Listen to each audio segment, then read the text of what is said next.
Break के बाद एक बार फिर से आप सभी दर्शकों का अन्नदाता कार्यक्रम में स्वागत है। बढ़ते हैं अपनी अगली प्रस्तुति की ओर।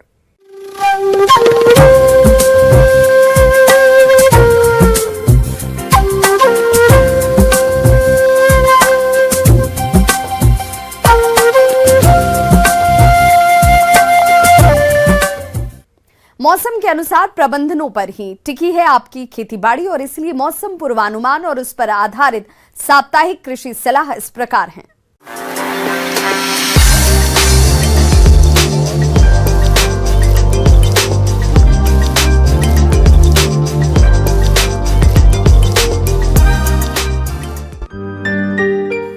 ग्रामीण कृषि मौसम सेवा, भारत मौसम विज्ञान विभाग, स्वामी केशवानंद राजस्थान कृषि विश्वविद्यालय बीकानेर द्वारा भेजे गए मौसम पूर्वानुमान रिपोर्ट के आधार पर जिला गंगानगर और इससे लगे जिलों के किसान भाइयों को सलाह दी जाती है कि आगामी 4 दिनों के दौरान आसमान साफ रहने की संभावना है।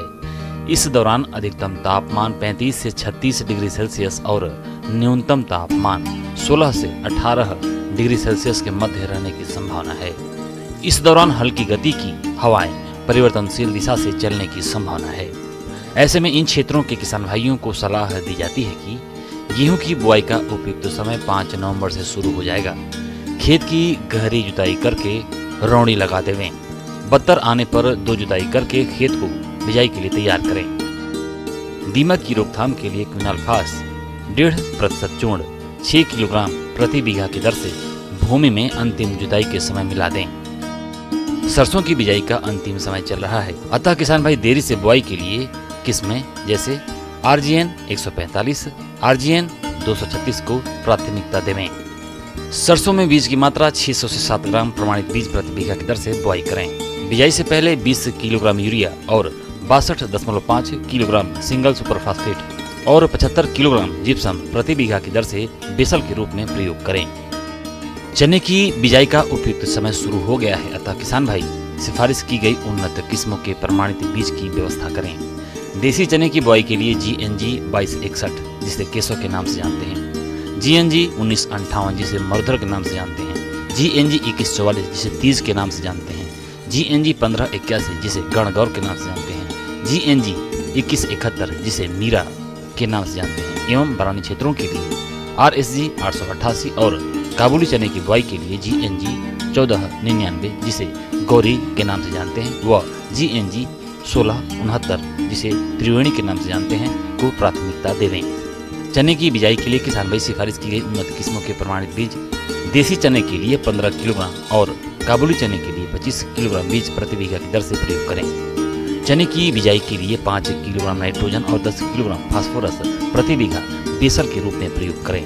चने की बिजाई से पहले जड़ गलन व उकठा रोग की रोकथाम के लिए 10 ग्राम ट्राइकोडर्मा हार्जेनियम जैव या 1.5 ग्राम कार्बेंडाजिम 50 WP की 2 ग्राम मात्रा से प्रति किलोग्राम बीज को उपचारित अवश्य कर लें। चने की फसल में खरपतवार नियंत्रण के लिए बिजाई के बाद पेंडिमेथिलीन 30 EC दवा की 3.3 लीटर मात्रा प्रति हेक्टेयर दर से 500 से 700 लीटर पानी में घोल बनाकर फ्लैट फैन नोजल की सहायता से छिड़काव करें। छिड़काव पीछे हटते हुए करें। जौ की बिजाई का उपयुक्त समय चल रहा है। जौ की बिजाई के लिए RD 2052, RD 2035, RD 2660, RD 2592 एवं माल्ट किस्मों में RD 2503, DWRUB 52 समय पर बुआई के लिए और DWRUB 64 देरी से बुआई के लिए उपयुक्त हैं। गन्ने को गिरने से बचाने के लिए आमने सामने की कतारों में 3 से 4 झुंड की पत्तियों से तिपाई के रूप में बांधना चाहिए। नींबू वर्गीय पौधों में कैंकर रोग के नियंत्रण के लिए स्टेप्टोसाइक्लिन 100 मिलीग्राम एवं कॉपर ऑक्सीक्लोराइड 2 ग्राम प्रति लीटर पानी की दर से घोल बनाकर छिड़काव करें।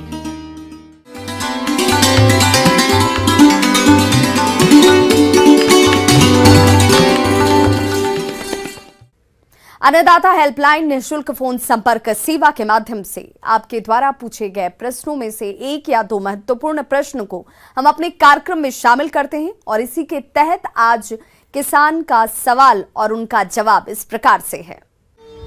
अन्नदाता निःशुल्क फोन संपर्क सेवा के माध्यम से पूछे गए प्रश्नों में से आज हमने जिस प्रश्न को कार्यक्रम में शामिल किया है उसे पूछा है ग्राम मलाह जिला भरतपुर के कृषक अतुल कुमार ने। आप पोटैटो प्लांटर यंत्र के बारे में संपूर्ण जानकारी चाहते हैं तो अतुल कुमार जी आपकी जानकारी के लिए प्रस्तुत है कार्यक्रम का ये अंश।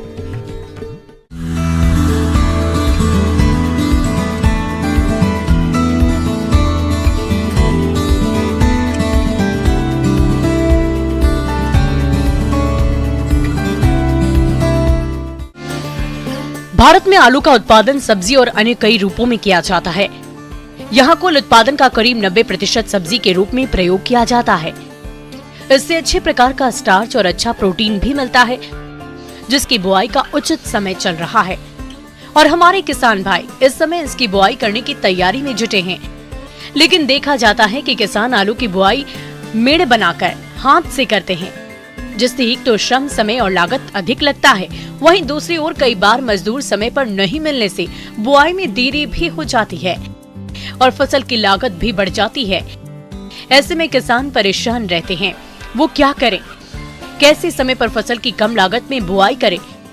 तो इस तरह की समस्याओं से बचने के लिए पोटैटो प्लांटर यंत्र काफी अच्छा साबित हो रहा है, जिसके द्वारा कम समय में अधिक एरिया में आलू की निश्चित दूरी और निश्चित गहराई पर आसानी से बुआई की जा सकती है। इस यंत्र में लोहे का एक फ्रेम होता है जिसमें फरो ओपनर लगे होते हैं। फ्रेम पर एक सीड बॉक्स जिसमें आलू भरे जाते हैं, इसको हॉपर भी कहते हैं। इसमें कतारों की संख्या के अनुसार 2, 3 या 4 घूमने वाली डिस्क लगी होती है, जिसमें आलू के साइज के होल कटे होते हैं। ये डिस्क चेन के द्वारा ग्राउंड व्हील की सहायता से घूमती है, जो कि फ्रेम पर लगा होता है। सभी डिस्क के पीछे एक एक सीट लगी होती है, जिस पर आलू डालने वाले व्यक्ति बैठते हैं।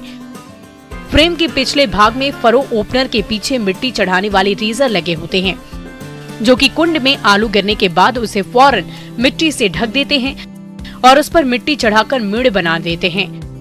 इस यंत्र के उपयोग से आलू की बुआई और मेड़ दोनों एक साथ बन जाती है। इसके साथ ही बुआई के समय उर्वरकों का प्रयोग भी किया जा सकता है, जिससे कम समय और कम लागत में अधिक एरिया में आसानी से बुआई कर सकते हैं। किसान भाइयों, हाथों से प्रति हेक्टेयर खेत में आलू की बुआई करने पर लगभग कुल खर्च 6000 रुपए आते हैं। वहीं दूसरी ओर 1 हेक्टेयर खेत पर पोटैटो प्लांटर द्वारा आलू की बुआई करने पर औसतन कुल लागत 3000 रुपए खर्च आते हैं। इस प्रकार हम कह सकते हैं कि पोटैटो प्लांटर द्वारा आलू की बुआई करना लाभप्रद है।